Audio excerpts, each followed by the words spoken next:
Hi friends, எல்லாருக்கும் வணக்கம். எல்லோரும் எப்படி இருக்கீங்க? நல்லா இருக்கீங்களா? இந்த நாள் உங்களுக்கு இனிய நாளாக இருக்க வாழ்த்துக்கள் ஃப்ரெண்ட்ஸ்.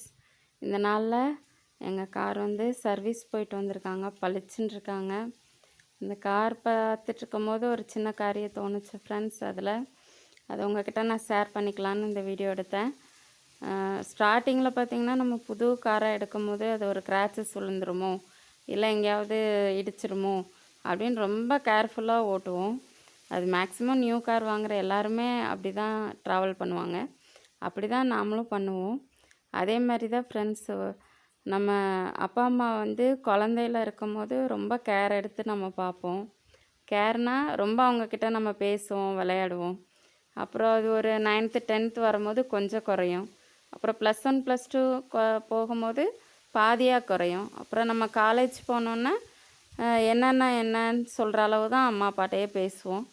அதுக்கப்புறம் அவங்களுக்குன்னு ஒர்க்குன்னு வரும்போது அம்மா அப்பாட்ட சாப்பிட்டியான்னு கேட்குறதே பெரிய ஒரு விஷயமா இருக்கும்.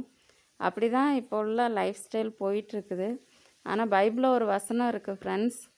எபேசியர் 6ஆம் அதிகாரம் 2, 3 வசனங்களில் இந்த பூமியில் உனக்கு நன்மை உண்டாயிருக்கணும்னா, நம்மளோட வாழ்நாட்கள் நீடிச்சு இருக்கணும்னா தாயும் தகப்பனையும் கனம் பண்ணுங்கன்னு போட்டிருக்கு.